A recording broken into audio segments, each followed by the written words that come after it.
can do, and he's a weapon.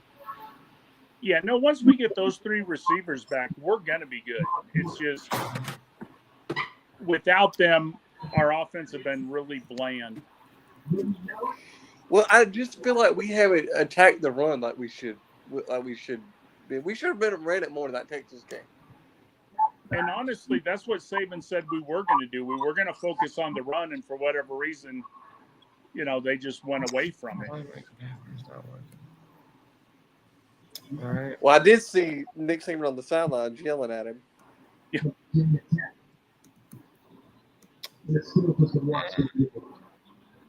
Well, guys, welcome to another Will NG stream. Today we're going to be reacting to the tail end of this Black Diamond Trophy game between West Virginia and Virginia Tech. It looks like the Hokies are starting to drive here, and at least they're going to try to make it back to a one-possession game.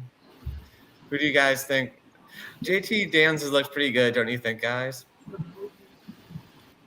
Oh, yeah. I mean, I think he's played pretty well. He's moved the ball. Virginia Tech's done a good job keeping them from, getting a whole ton of big plays. But I think JT has played well within the offense, and he's been pretty accurate.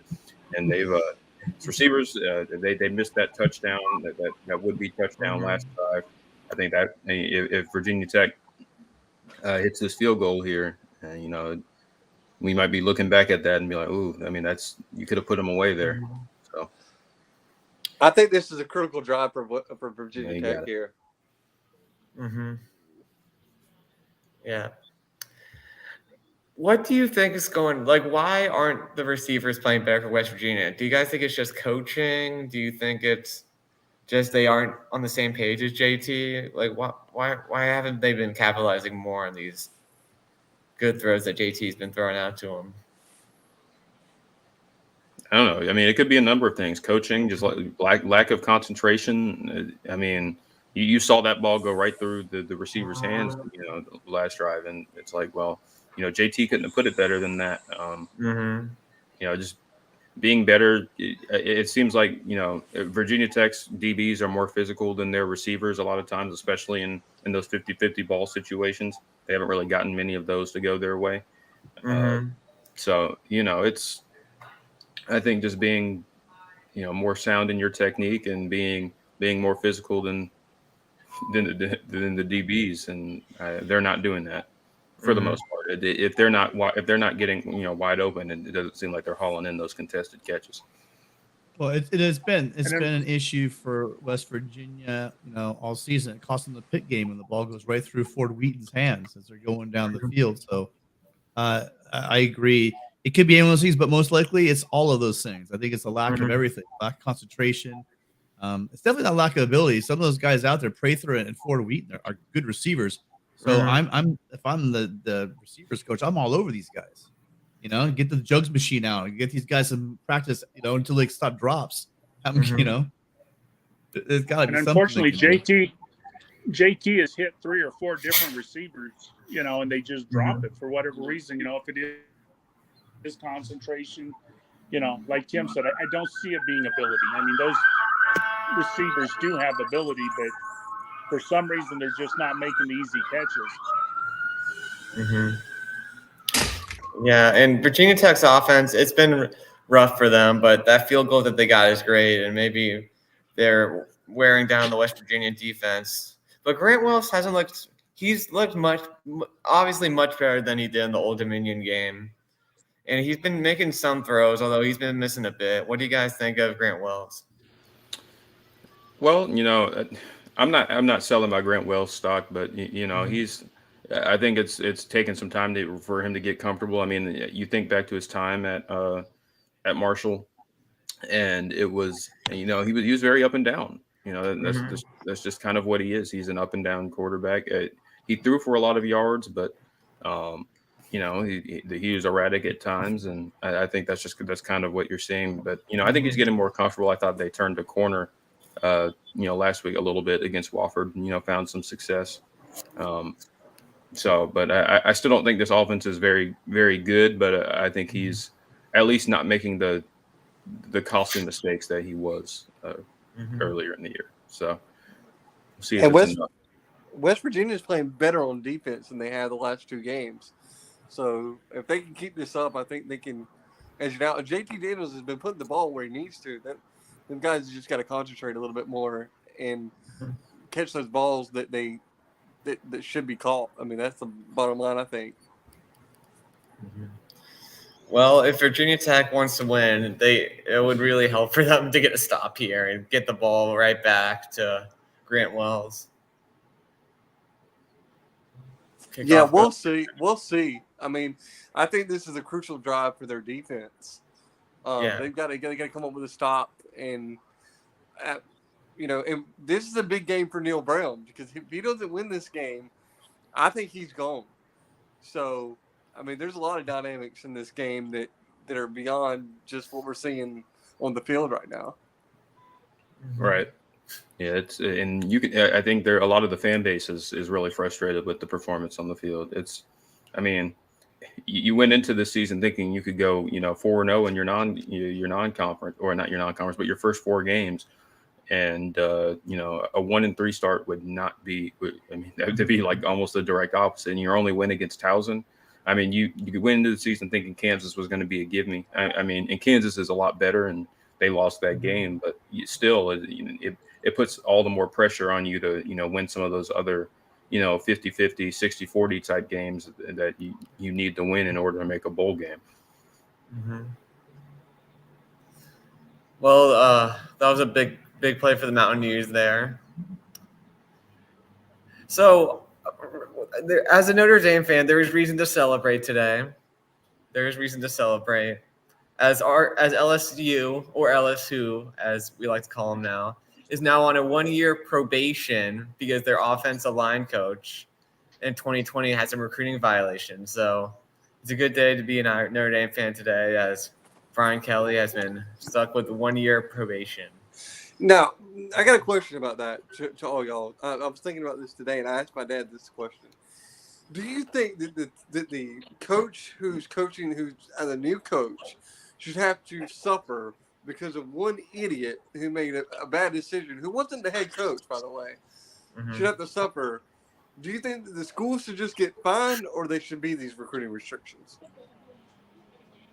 It's kind of hard because you're punishing you're punishing the goal is to punish the program, and unfortunately that means that even if you're you weren't involved, or you're a new staff or new player, I mean it's kind of one of those things. It's hard to differentiate and kind of make that exception, but is it fair? No. Well, but let's look at the end of the day. The sanctions, if I understand them correctly, it's a $5,000 fine, 1-year probation, and then James Craig, the offensive line coach, was given a 3-year show cause. Right. So he's the guy. He actually was held, responsible for what he did. Wow, what a great tackle if he stops him. Mm-hmm. But and they're limiting their official visitors as well. But think about this: if you don't punish the school, then the school will just keep doing it and doing it and doing it and keep saying, "Well, that was just this assistant." Yeah, scapegoat. Yep. Yep. I mean, I feel sorry for the new coach and I feel sorry for the university, but if you don't punish the university, then they're just going to keep bringing in assistants and blaming them for the, problems. Well, I'm not saying that they shouldn't punish the university. What I'm saying is maybe they should fine the university a large amount so it discourages them from letting that kind of thing continue to happen. Not necessarily that coach has to suffer recruiting restrictions. We're all self-sanction. Sorry, I didn't interrupt. I thought they had already implemented all of the penalties under their self-sanctioning. They did. Yeah. Well, no, but that's one of the advantages supposedly in the NCAA structure. Sort of ASU being the way it doesn't work well, USC being appalling. But in this case, like the university reported it themselves, they did their self-sanctioning, and then the NCAA sort of rewarding them for doing the right thing by saying, okay, we're not going to give you anything more than what you've already gotten from yourself. It's almost like good parenting. That's one way to put it. Yeah. All right, let's see. There's a flag here. Let's see what happened. False start. Stupid penalty, man. Just They a weren't disclaimer. Just a disclaimer on this game for me. I'm rooting for West Virginia because of Neil Brown. So whatever I say is a little bit biased here. They weren't set. Or someone jumped. And it looked a bit weird. The snap and with JT, it seemed weird. Oh no, he Wait, they're jumped. still going for it? Left guard 74 jumped. Dude, you're right next to the ball. How do you jump? I'm rooting Right for I'm rooting for West Virginia because I don't think we'll be able to control Joey or Golden Blue if they lose. Yeah. They might go Tony, I'll scorched feel earth. sorry for Joey. All right. Well, that's a big stop for Tech. Oh, there's a flag. Is it roughing the passer? I think so. Yeah. Oh, that's brutal. No, for they're going VT. for it. They're going for it. Oh, come on. I mean, let's see. Let's see the hit. I didn't think that was very late. Yeah, it seemed like that was as soon as the ball was releasing, he hit him. But did he drive him to the ground? That's Talking the about the pass timing. interference. Does he? There's also pass interference. Yes. Yeah, that should be a couple of penalties. How classy. Clean hit. I don't know, but it definitely looked like pass interference. That guy never turned around. Of course, it's Dax Hollifield. He's basically Virginia Tech's James Skalski. The guy's like a 7th-year senior. Targeting, I think, wasn't it? No targeting. They should have been. Oh, well, that's a big stack. Yeah.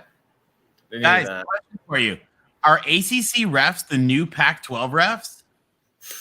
Well, if anyone that's been familiar with I've been telling you guys, ACC refs are not much better than Pac-12. So, this has been the case for a long time. I think Mark Rogers had a really good solution to the referee problem. I don't know if did y'all hear his take on that? I did not. I don't think so. He said that what they should do is in the off season that all of the referees from the different conferences should have to train together in a live practice setting, and that way you can. And then there should be a clear distinction on the rules, so that there's not such a big discrepancy on what is targeting, what is not targeting, and things like that.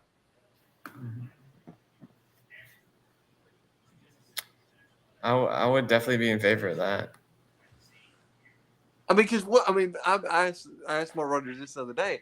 What is targeting? Because nobody seems to know what it really is. I mean, you watch a Pac-12 game and they call it one way. You watch it, there's just a big discrepancy what they will call targeting and what they won't. Don't ever base anything off watching a Pac-12 game because they literally have the worst ref. I know everybody says that, but like you say that and then you watch a Pac-12 game closely and you're like, oh no, you were right. They're the worst. No, The reason why Pac-12 teams are flagged more than anyone else in the country is because the freaking refs throw more flags for pass interference. Like I've heard local parents of recruits say they don't want their kid who's a cornerback playing in the Pac-12 because how flag happy they are. Well, and hasn't there been a lawsuit about some of the CTI stuff in California amongst players and stuff like that? I seem to have read something about that a year or so ago about that there was some that's the I don't know anything about any particular lawsuit. There's lots of different legal debates about the head injury stuff. The problem with the Pac-12 refs is there's absolutely no consistency in anything they do.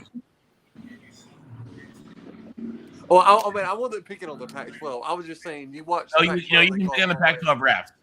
That's fair game. That's encouraged. Yeah, I mean, I wasn't picking. Like I said, I wasn't picking on the Pac-12 refs. I was just saying that you watch a Pac-12 game, they call it one way. You watch an ACC or SEC game, they call it another way. So nobody knows what the hell a targeting really is. Yeah. Well, there's a special penalty I understand in the SEC for impairing Alabama's ability to win. But Beating they call it Alabama. different things. Yeah. Having a lead against That's Alabama. a cheap shot. That's a cheap shot. And if a team season. does it twice in a game, their coach is fired that year. Exactly. Hey, it's a good rule to have when you're Alabama. It's a good That's rule. right. I love it. Tony, what did they say in the movie History of the World? It's good to be king. It's very, very, very good. Well, who was it? I'm trying to think. I'm trying to remember who Brandon Walker was like. Do you guys like those calls? Hey, Texas, how'd you like those calls? Welcome to being in the SEC my entire life. Or something like that. It's really funny. I got He's two words. a for you. Mississippi State guy, so his existence is pretty rough. So I got two words for you. Roll Tide. Exactly. Oh no, it's a good thing if you can get. I say that with envy, not with disdain. right. I say that with lots of envy. I'll tell you what, though, you have never been tailgating though until you go to the Grove. Yeah. Oh yeah. Ole That's Miss. supposed to be Yeah. awesome. Ole Miss knows how to tailgate. Oh yeah. Oh, guys, did y'all see that thing on the other day? I seen this on the news about somebody left their grill on during a game and it burned a bunch of cars. Did y'all Oh see geez. that? That was I didn't at hear the about that. Washington game, wasn't it? I believe so, something like that. Yeah. Mm. They accidentally left their grill on, and when they come out, 6 cars were burned up. Wow. Somebody would have got their ass kicked. I was watching it. I'm surprised some boats didn't sink. Yeah. Imagine having that conversation with your insurance company. That's not fun. We'll see what had happened was.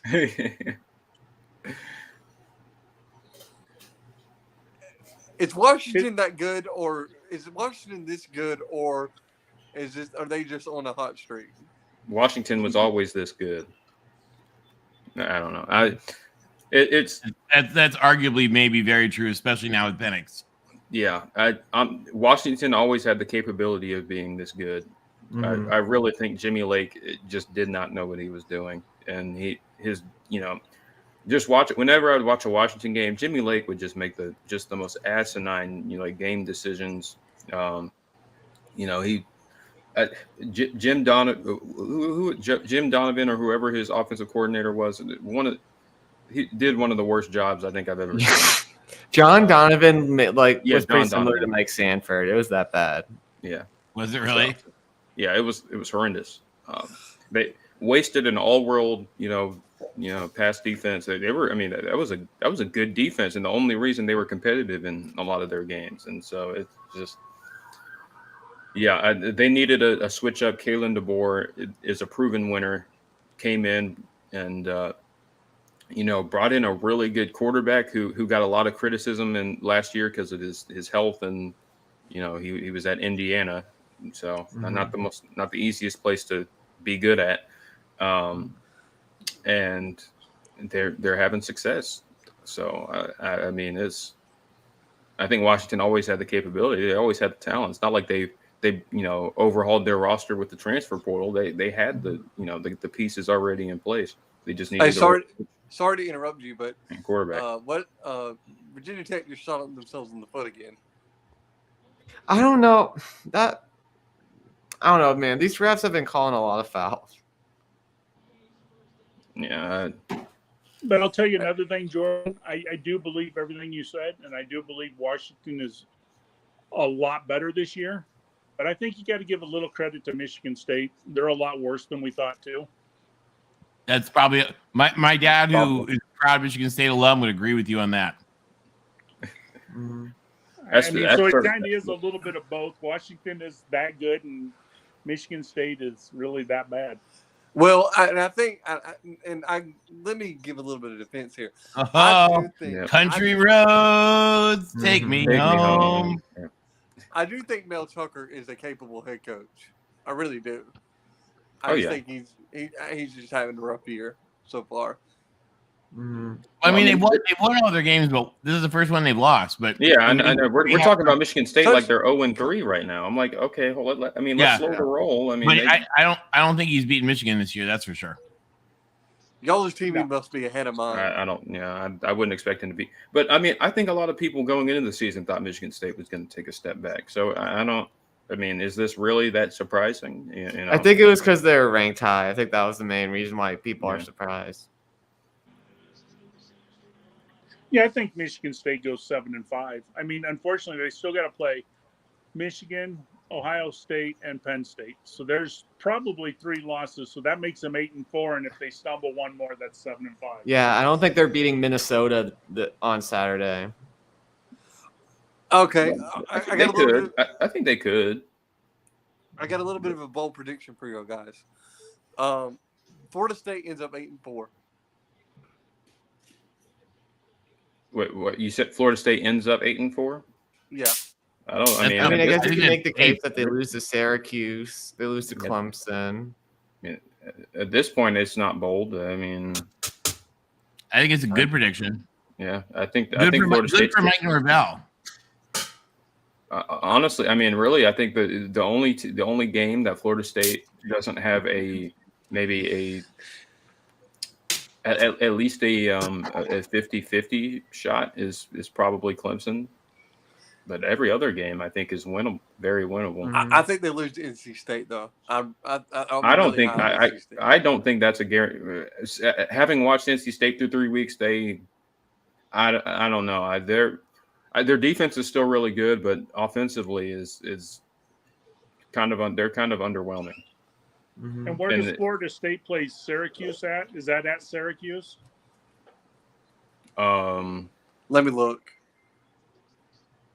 I'll have an answer for you in just a second. I mean, I would take Florida State. I would take Florida State over Syracuse right now. Florida State will have that easy. If it's in the dome, then it could be a game. Jeff, I was just gonna say that. That's totally. I think you're totally right. Everything's off limit. Well, nothing's off limit. Yeah. So they play. Florida State plays at NC State. They got Clemson at home, then Georgia Tech at home, and then Miami at Miami, and then Syracuse at Syracuse. Well, that'll be a game. That could be a competitive game at Syracuse then. Okay. Let me ask y'all this. Too. Do y'all think at this point, do you think that Nebraska is the better head coaching job or Arizona State? Nebraska. I think they're pretty close, but Jeff's probably right. But this is the reason why I agree with Ty Guy. I think that you just have more resources at Nebraska and more money than you're going to have at Arizona State. Well, the thing is, the athletic department has more money, but Arizona State football will have all the resources they need. Right. But here's the problem with Arizona State. There's too much uncertainty in the world. What is college football going to be like in 5 years? Yep, exactly. I think that's the divide. I think that's that would be where I'm at.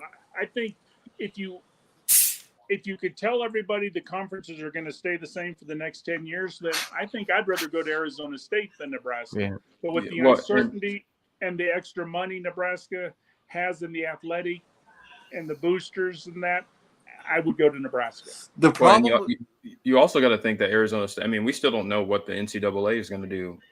I think people forgot about. Yeah, that's a big right. That could be a big thing because the thing about Arizona State that may take off the NCAA is that you look at LSU, right? LSU has cleaned house in basketball and in football. Of everybody who was screwing up, got cleaned house. Arizona State completely let Herm off the hook entirely. Yeah, because his athletic director was his agent, and there's no excuse for Herm to have survived that, because the thing that bothers the NCAA more than anything else, guys, is and you hear the phrase, but think about what it means, is lack of institutional control.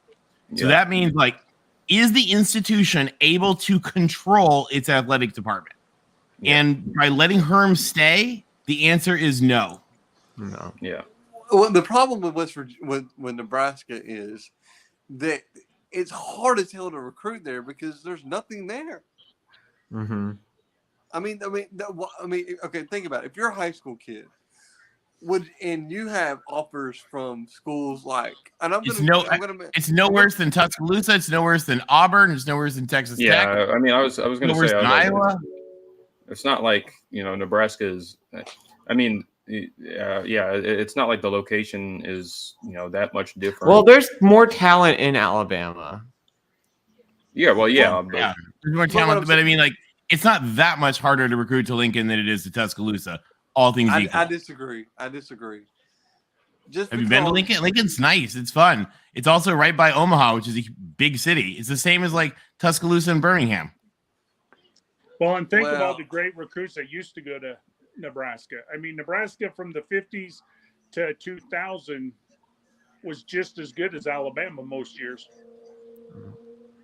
Well, you guys also remember it's not just the talent in Alabama, it's the talent within like a 5 to 8 hour drive from around Tuscaloosa. There's a great recruiting base all the way around there in the South. But also, like, I don't buy the recruiting base stuff as much anymore, given how major national teams are able to recruit nationally. Oh, wait a minute. I go look at Alabama in the last 3 years of how many guys that Alabama has recruited have come out of the state of Alabama. It's more than you would think. Yeah, if you can get somebody from LA to Tuscaloosa, you can get anybody into Lincoln. Okay, but Tony, you're right. You're talking about anybody, like one person. But everything being equal, right? People want to stay home. Family members want to drive to games. So you're right. You could get, if you're a Nick Saban, if you're a Kirby Smart, you can yank people out of. If you're a Dabo Sweeney, you can yank. If you're going to these playoff games, you can yank people out of California. But if it's not, they can't get everybody because a lot of people want to stay and play around family, etc. I'm just saying, you're right. There are those cases, and it's not as much as it has been in the past.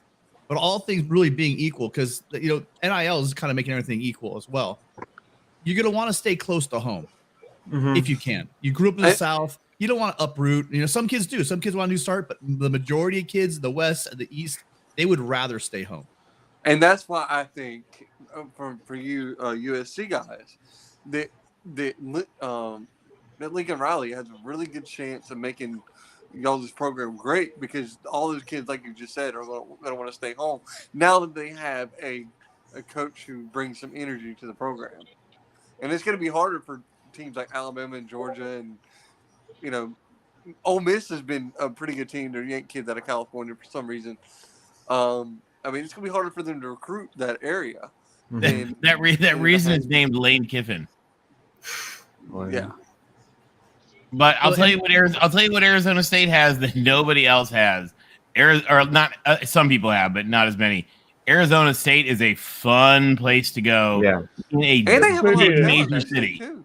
They have a lot of talent in Arizona too. There's a lot. There's a lot of. By the way, there's a lot of talent on both sides of the gender, depending on whether you're looking to recruit football players or whether you're looking to convince football players to come. Yeah. Michigan State also. That's how I bet that helped Mark D'Antonio out. The girls at Michigan State. Yeah. So and because you got to think there's if you talk more smack, if you say that about my Spartan mother again, I'm going to have to come and punch you. And Will, I've been to South Bend for games, and I've seen the co-eds at Notre Dame. That's all I'm going to say. I'm going to stop right there so I don't insult anybody. yeah, and I know a lot of the guys who really like Notre Dame and then move to like West Hollywood and Hell's Kitchen and everywhere else. They're the only ones who aren't complaining. Yeah. Will, I really feel bad for you this season, man. I did not expect Notre Dame season to go the direction it's gone at this point. So, even though I'm not the biggest Notre Dame fan in the world, I do kind of feel kind of bad for you, my man. Yeah, it's been a disappointing season, but I think we could take a huge step forward this Saturday into making it a respectable season. Well, this is going to be like your like Pete Carroll's first season, where there was some ups and some downs, but it turned into something really good. Is what I think you're going to see. Yeah, the key Will is to keep those recruits. He's got a lot of momentum with recruiting. You just got to hope that this season, again, it's rough losing your quarterback, and he's not coming back. As long as you can keep the season from spiraling, you got all Yeah. like a great recruiting class coming, and you don't have to go to the playoffs to have that keep that intact. You guys go 8-4, which is I think still on the table. Really, honestly, it's a possibility. I think that might actually be the ceiling though. But if you can go 8-4, you should keep the majority of that recruiting class in place. Well, and two, I mean, this is a question for Will. Why do you think y'all didn't go into the transfer portal and try to pick out a better quarterback? I mean, y'all's quarterback play is just horrible. Well, I mean, we thought that Tyler Buckner was going to look better than he did against Marshall. I mean, like our hopes were that Tyler Buckner would be, I mean, not like a Heisman candidate, but like at least like one tier below that. So, I think things going on the offensive coordinator who's also the quarterbacks coach, and Tommy Reese. We talked about the fact that I think the most damning fact about Brian Kelly's tenure at Notre Dame wasn't all the wins they had. It was the fact that he could not recruit a Notre Dame level quarterback into the program. And that for SC fan, watching the quarterbacks you guys were trotting out there, I was just like, thank you, Brian Kelly. I mean, we had our fair share of losses, but he made us. Those Helton teams were in a lot of those games, Will, because you guys just didn't have a quality Notre Dame quarterback. I mean, Ian Book was pretty good for a college quarterback, but he's not. I mean, he was fine. Like Ian Book was just fine. He wasn't NFL talent by any means, but he was I like the kid. I mean, I like. Yeah, I mean, he's a good dude, and like, I mean, he's a smart player, and he won a lot of games. I mean, he was a good player, but it just that's not the kind of quarterback we're talking here. Like it's, you know, and I feel like even the really, I thought the really high ceiling quarterbacks that they did have, I feel like they weren't all, you know, they weren't all used properly, whether it was due to coaching or you know, the talent around them, and just it was just really confusing. I thought guys like, you know, Brandon Wimbush and Brandon Wimbush was killed by Mike Sanford, man. Mike Sanford just ruined Brandon Wimbush. It was so sad to see. Yeah, I mean, those guys were really talented coming out, and like I feel like, you know, they could have been, you know, with the right kind of, you know, with the right situation and the right people, you know, coaching them up, could have been really high level quarterbacks, and they weren't bad by any means, but like they never really reached their potential. I felt like so, I mean, that's kind of an indictment on Brian Kelly and the staffs he put together, and the kind of the philosophy he had around the program. Well, the good news is for Notre Dame, they've improved week over week. So, I mean, that's the good news for y'all. I agree with Tim. I think y'all still have a chance of going 8-4, 7-5. I still think y'all make a bowl game, but it's just, I mean, you're all having some growing pains, and you know, so I mean, don't get too down on yourself. I mean, at this point, but. You know, anyway, this is a crucial drive right here for the West Virginia game. They score here, it's over.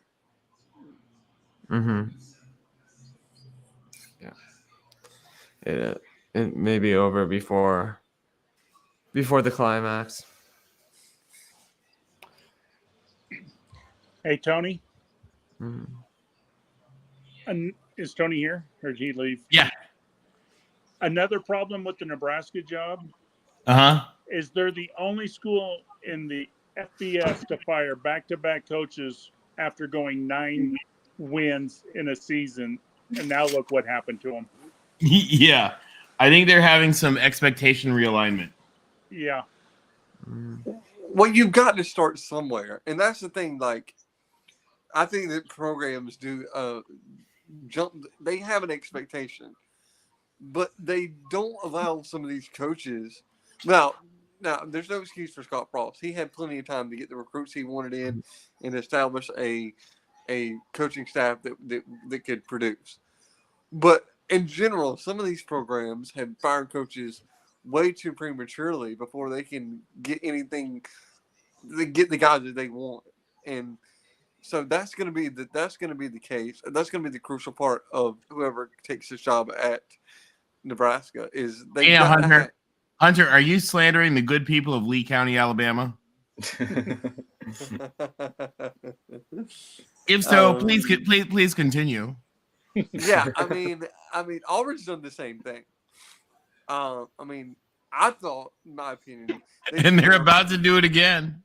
they should have never fired Gene Chizik. Yep. And I know that sounds crazy. No, they had to fire Gene Chizik. I disagree with that. Okay, he won a national championship, and then he That had had nothing to do with Chizik. well, that's easy to say, just because I mean they had who they had at quarterback, but I mean the next year he had a bunch of seniors on that team for that national championship team. The next year was really a rebuild, And they went 8-5. Yeah, and they let him go after that next season. The very next season, after you should have gave that guy. He wasn't just fired because of performance. He wasn't just fired because of performance. There were a lot of internal stuff that was like that program was. Yeah, that program was going to fall apart at the seams if he let a lot of stuff happen that shouldn't have been happening. But what I will say about Brian Harsin is, yeah, I see what you're saying. But what I will say about Brian Harsin is they should have never hired him in the first place. Yeah. Well, I agree. They didn't. Well, and they shouldn't have hired him, and they should, and they never gave him a chance. They didn't want him. They only hired him because there were so many conflicting, voices in the room about the coaching search, and they never got anywhere, and they just settled on him. And this is the equivalent. But they never wanted him. This is the equivalent of Florida State hiring Willie Taggart. I think that is the Florida State hiring Willie Taggart is the most horrible hire I've seen in college football in my lifetime. Well, the difference is Florida State wanted Willie Taggart. Like there wasn't. He had a losing record as the head coach. As an Alabama fan, I'll disagree with that. The worst coach ever was Price.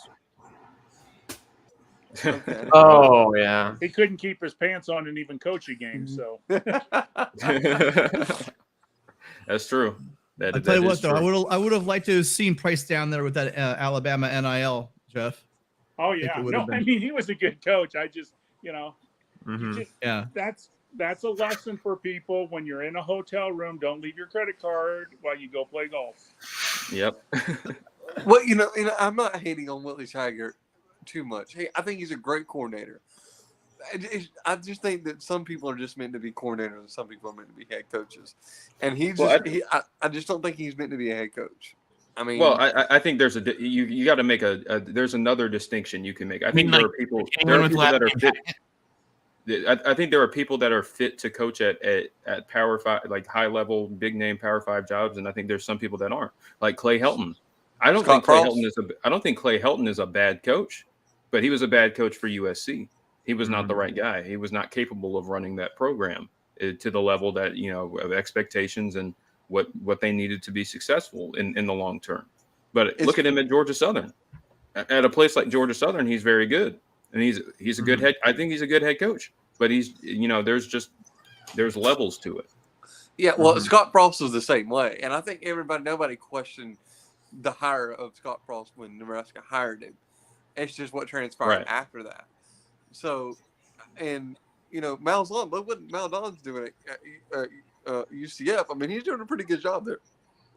So yeah, I mean, it's just like I completely agree with what you just said. I mean, some people are not meant to be coached there. I mean, at that level. I mean, I don't know what it is, but some people are just. Oh, that was a bad throw by Grant Wells. Country roads, take me home to the place I belong. You know what's funny about that song? My sister. So my sister went to high school here in Alabama, and that was their class song. For some reason, I do not know why, but it was West Virginia "Take Me Home" was their class song. So now that song is forever stuck in my brain.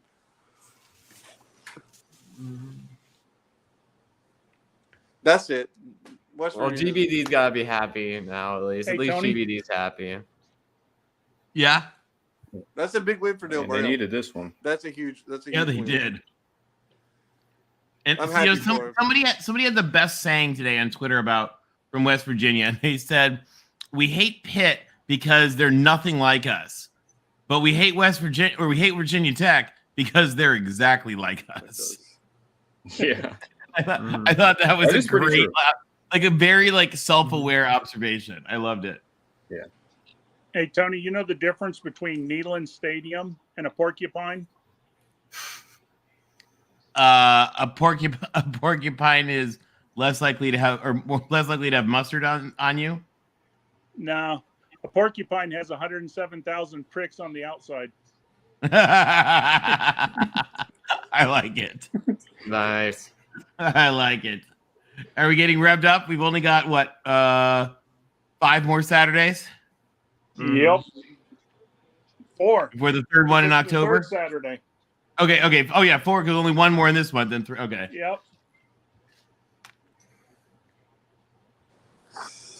Man, I'm happy for Neil Brown. I really am. I've seen what he did at Troy, man, and I know some people that know him personally, and they say he's just a great guy. So I couldn't be more happy for him to win this game because he really needed it. Look at Yeah, all he the Virginia Tech fans. They bailing. They're like, we out of here. But you would too if you had to drive that far to get to any civilization. Virginia Tech is far from everything. Where's Virginia Tech at? I mean, I don't even know what town. It's pretty southwest. You gotta go. You gotta go 45 minutes east to get to Roanoke. It's way down. It's in that part of Virginia that sort of sticks out in the side. Yeah. Yep. Yeah, my sister goes there. She must be balling now. Yeah, they're Virginia Tech people made some like really like there's some Virginia Tech people on the internet making like really inappropriate comments about West Virginia, like, oh, this inbred place. And I said to somebody, I said, parts of West Virginia are arguably suburbs of DC and Pittsburgh. Like Virginia Tech has no room to criticize. Like it's in the middle of nowhere, literally in the same hills.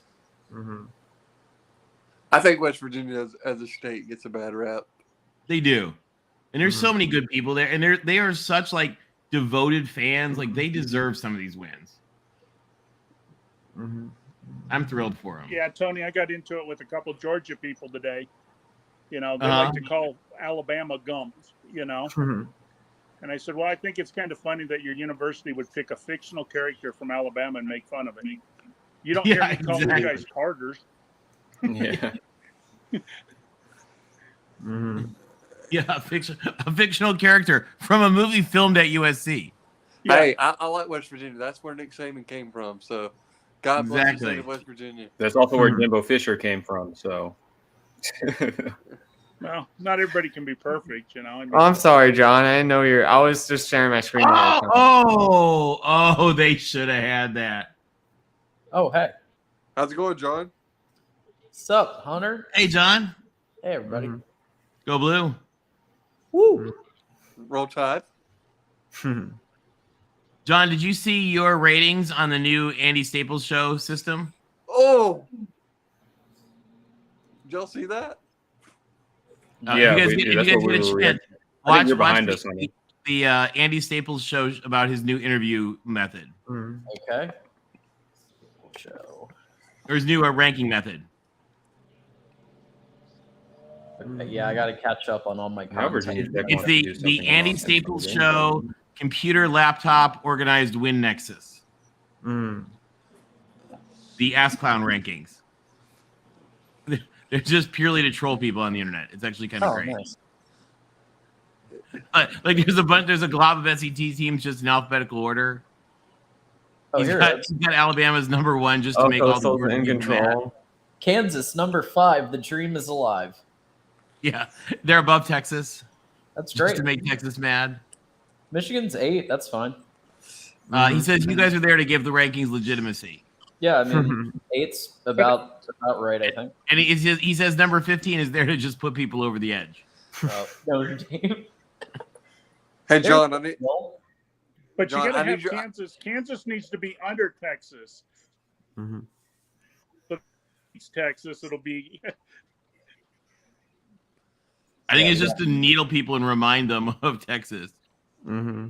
Wait, what? Who just said John? Oh, I did. I need Michigan to be one huge favor this year, and I will be forever indebted. Please beat Ohio State, please. Well, we haven't beat them in Columbus since 2000. And I was born in 2001. So Yeah, it's been a long time. I was born in '95, so I was A long 5 years old. 99. So And then there was the '99 Tom Brady win, but yeah, it's been a long ass time. Do I think we have a shot? Yeah, JJ, we do. I think if you guys don't, well, every time I feel like when you guys, I thought you guys were going to win in 2016 and 2018. So I don't know. I mean, I'm glad we got over the hump last year. Yeah. If we don't do it this year, that's 11. I think we'll have an 11-win season and probably make a Rose Bowl, which would be really fun. And I would probably go. Well, there's only one team I hate worse than Auburn, and it's Ohio State. So, John, have you been to the Rose Bowl? Oh, sorry, Hunter, go ahead. I was just saying that there's only one team I hate worse than Auburn. That's Ohio State. So, any team that beats Ohio State, I'm very happy. Is it because of 2014? No, it's because everybody on ESPN sucks at the teeth at Ohio State. I'm sorry. Wait, what school are you from? yeah, I didn't want to say it. I knew Tony was going to say it. I was like, Just kidding. I say that with envy again. It's not. There's no malice there. There's just pure envy. If Michigan I wish makes my the team Rose could be Bowl an this SEC year, media darling. And when I turn on ESPN, all I see is Feinbaum, bragging, Oh, boo. talking for endless hours Oh. about If we Dabo. beat Ohio State, one of my favorite parts will be watching Feinbaum try to say he's happy for us again, because that was great last year. I can feel like he explain- hates I can he hates explain both of Paul our teams Feinbaum. so much, man. I can explain Feinbaum to all of you guys. Okay. He's a Tennessee graduate. It does make more sense. Yeah. It was so Yeah. funny having to watch him react to losing to Notre Dame's baseball team. That was pretty good. I Yeah, can I can't honestly stand say I have not watched Feinbaum since 1981. Good for you. Wait, what were you gonna say, Ty Guy? If you do go to the Rose, if the Michigan goes to the Rose Bowl, if they play USC, you might want to be sick that day. I would Historically- go. It is kind of fun when it Historically, happens. don't work well. I want to go. What are you talking about? John, if you've never been, it is so fun to go. It's like the place, like literally, you just feel like there's like magic dust floating from the sky. Yeah. Well, awesome. so my buddy and I were planning to go to the Michigan versus Illinois, because that's like the week that we can do it, and the tickets aren't bad at all. So we can get like good seats. So we're probably gonna do that, and then if the Rose Bowl happens, I'm probably gonna go. I have two goals as a college football fan in general. I want to go to a Michigan game at Michigan. I'd like to go to a USC game at USC. Yep. And I would like to go to a Nebraska game at Nebraska. No. What about you? Don't want to go to South Bend, Hunter? Sorry, Will. I'm not a big Notre Dame fan at all. I know those are all fun places to see games. That's for sure. I think. I don't know. I think we should all at some point, like one time, we should go to Alabama with Hunter and Jeff. One time we should go to USC Wanna with do Tim, hangouts. Tony, and Rick. Absolutely. I'm down with that. Go to I'm down with Clemson that. with Jordan. That would be cool. Go I'll to make you deal, Mexico, Will. Have some enchiladas. Go and to, shit. go to the Oh big yeah, house. Yeah. I'll make Take you deal, And Will. by the way, I want to give Alabama a shout out because their like use of the Mets closer song was actually pretty cool. Like with the lights going bananas and everything and sounding the trumpets. Like I was a fan. Mm-hmm. Well done. Yeah, I Noah. mean, I want to go to see every blue blood at their place. I'll tell you guys something though. Mm-hmm. All of you guys on here need to put on your bucket list for college. You need to go to an Army Navy game. That would be best cool. game of them all. You're totally right, Jeff. I've been to Best two of game. them, and I'll tell you what. Bama, Auburn, Michigan, Ohio State, Notre Dame. USC. I mean, they're all great games, but nothing compares to an Army Navy game. Seriously. No, like as Marine One lands like next to the field, like it's awesome. Mhm. Yeah. They do at halftime. They do a handoff of the president goes from one student body to the other, and there's this whole big like ceremony where they like walk him to the middle of the field and like hand off the president to go sit with the other student body, and it's so cool. So Tony, and do you live in LA? No, I bounce between New York and Florida. Oh, okay. So does Tim live in LA? Yeah, well, Yes. I live just south, like 30 miles south in Orange County. Yeah. Yeah. Well, I'll tell you what, Will. I'll make you a deal. You come Mhm. down to an Alabama game, and I'll go to a Notre Dame game. Yeah, I mean, I would love to go to Tuscaloosa. All the history of Brian Denny. No, I'm not. I am biased, 100%. Yeah. But I really do think that a night game at Alabama is It's supposed to be and I've awesome. been to- and I've been to plenty of college football games in my day, and I just haven't been to a place like a night game at Brian Denny. And I know I'm biased in that, but I mean I've been to several different stadiums, and it's just a great atmosphere at night. Mhm. During the day, it's hot as hell, but at night it's There nice. all going That's on. kind of like I don't know if you guys know this. There's a funny in the as a result of all the controversy with the Pac-12 TV scheduling, they published the actual rules for the Pac TV scheduling, and like the Arizona schools, the TV people are not allowed to make them play during the day until October because of the weather. Mm. All their games There's- have to be at night until October.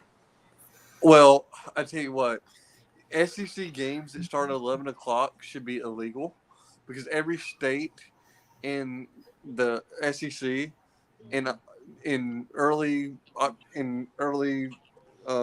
September, even into October, is just north of hell at 11 o'clock. And that Well, includes Texas. Is 3:30 hotter usually, or No, 11 o'clock. okay? Because the 3:30 games, it cools off in the second half, doesn't it? Yeah. I think Yeah, but Hunter. I Tony- think you're right on that. Tony, those Pac-12 rules about Arizona and Arizona State having to play night games, Yeah, that really had nothing to do with the heat. The Pac-12 just didn't want the rest of the country to watch them play. have to see them. That's probably true. It's probably They kind of protected Where we them hide and them. said, yeah, let the East Coast be in bed before we kick off. before they have to see what happens in the desert. Yeah. It's probably true. It's probably true. Oh. Well, I tell you, I am kind of partial as far as Pac-12 teams. I got a friend of mine that lives in Salt Lake City, and he went to the University of Utah, and his dad taught at the University of Utah for 30 years. Oh, So nice. I have to great I have to go fans. with the Utes. I'll tell you, the Utes have great fans. They've got a great home atmosphere. Those folks love their team. The coolest thing for me in the last year was watching the Utah people. Like when Utah made it to the Rose Bowl is such an incredible experience. Like that entire state was just like floating on a cloud. And I was really I wanted them to win just because it was so exciting for them to be there. Like I mean, just the state went crazy, and I think that's one of those awesome things where football can bring the whole state together. Yeah, I mean Utah is a unique place. It really is. You have a combination of things. It's beautiful out there. I don't know if y'all have ever been to Salt Lake City. So beautiful. It's my favorite. I've always said, and this is true, if I have to move, if I was going to live anywhere else, I would live in Texas or Utah, and that mostly has to do with them being red states, but Utah is just a beautiful place, and I like Texas. Texas is awesome. But Salt Lake City is beautiful. I go there at least once a year. And there's some, if you like to hike, there's some great places to hike in the Salt Lake area. It's really cool. Yeah, I'll tell you what. I'll post some pictures in the Discord of some of the hiking photos that I took while I was there, and it's just breathtaking. I would like to Hey, go to Tony. Salt Lake. That'd be fun. Yeah. Tony, you wasn't in here earlier. We had an earthquake this morning at 1:15. It was a 6.5. Did they really? Yeah, we had the one Monday that was 7.7, and then today about 1:15 in Oh, the morning it was a 6.5. Where do you live, Oh, Tony? wow. Yeah, I did not I'm in hear. Mexico City right now, Hunter. Was everything? Did any of your pictures fall off? No, my picture stayed on the wall. Thank God. Good. Mexico City. Yep. I'll never forget my very first earthquake when I was in LA as a student. I like just felt something kind of weird, like, what was it? And I don't know what. Something made me look outside, and the water from the apartment swimming pool was like sloshing up in giant waves, like across to the other side. Like I didn't even feel the earthquake really, but then all of a sudden you could just see, water, like these giant waves like coming out of the swimming pool, and I was like, oh, that's not good. Yeah, No. that's weird. Huh. Yeah, because the water, the movement of the, like I think I was like sitting on my couch or whatever, and I like barely felt it, but it shook up the water enough that it came splashing out of the pool. It was pretty crazy. So Tyga, why do you live in Mexico City? Well, Why not? My wife I is was from gonna say the same Mexico City, and 4 years ago I was able to buy a house, 3-bedroom, 1-bathroom condo in Mexico City, and my house payment's $92 a month. Holy shit. Man. My electric bill is $22 every 2 months. So how often do you make it to Alabama? I will go to 3 games this year. Which games are you going to? Well, one, I'm going to go to Tennessee, Auburn, and probably LSU. LSU. Well, hey, we need to get together next year for a game, man. Yeah, let me know. I gave up my season tickets because I got tired of writing that $10,000 check. But I wish I had $10,000 to donate. Well, see, and that's the thing with Alabama. You would write a $10,000 check, and that would guarantee me every home game, every road game, playoff or bowl, whatever. I got tickets to all of them. How expensive is it at Michigan, John? For what? For like Season a game tickets. or for season tickets? Well, because but you're not, what you guys are asking about is like what it is to join the club that lets you buy the good season tickets. Right. Yeah. So not really sure. Yours what is, John. Yours is pretty similar for the good for the kind of stuff that Jeff's talking about. Oh yeah, I bet it's every bit of 10,000 at Michigan also. So looks like $543 season ticket, 80%. I don't know what the hell that is. Yeah, and Jordan, I would like to make it to Clemson one day too. I heard that's a pretty cool environment. Oh yeah, man. There's nothing like it.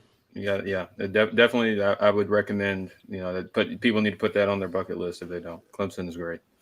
I've been to a Clemson and Florida State game at Florida State. That was pretty cool. I was there. Will, I was at the Notre Dame and Florida State game. I believe it was 2014 or 2015. Oh my gosh, the refs handed you that game, man. I was so angry after that game. I was there. I was so mad. I live about an hour and 45 minutes from Tallahassee.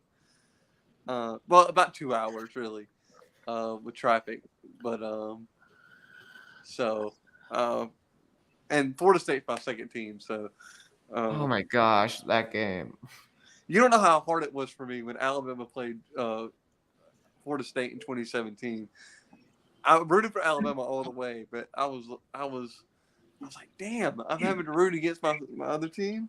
Yeah, you ended DeAndre Francois' career. Jesus. That And- I felt Ronnie Florida State Harrison program. was the one that did that hit him. That was he just made a bad fall. I mean, that's what that was. I mean, he hit him. You know, it was a textbook tackle. I mean, it wasn't anything. Yeah, no, you it know, wasn't dirty. malicious. It's just unfortunate. I felt. I mean, there's very few Florida State quarterbacks I've ever felt bad for, but DeAndre Francois is one of them because that man was running for his life. And he got hit. I mean, Alabama was. We hit him probably 20 times before that. I mean, he would just get up. I mean, I gotta give him credit. He was tough. He was tough. Yeah. When Clemson when we played him, it was like we sacked him like 6 times and hit him like another. My Yeah, gosh, Matt now bringing up the 2011 Michigan game, too. My gosh. Hey guys, I'm going to get off of here. I'll be on in a little while. I got a couple things I got to run and do. Great show, Will. Thanks for having me. Yeah, thanks, Jeff. Good to see you. See you, Jeff. See you, man. My God. Roll Tide. I'm going to go in a second to watch because we got Voice of College Football. Yeah. But also, the answer Oh, is wait, what's he doing? the post game. Post game show. Oh, the Virginia Tech post game. Yeah, it's about to The start. answer So I is- guess you should end it. the But I got an answer is hour. We got an hour. $623 per season ticket is the answer for the. Nice hanging out with y'all guys. Yeah, see you, Hunter. Good to see you, Hunter. Roll Tide. Good luck to you guys this weekend. All right, you too, Tony. Yep. Thanks. Tim. Later, Hunter. See ya. Later. Guys. My gosh, man.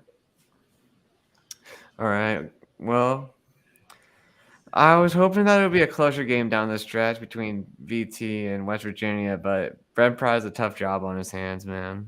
Yeah, VT. I mean, when VT got whooped by Maryland, that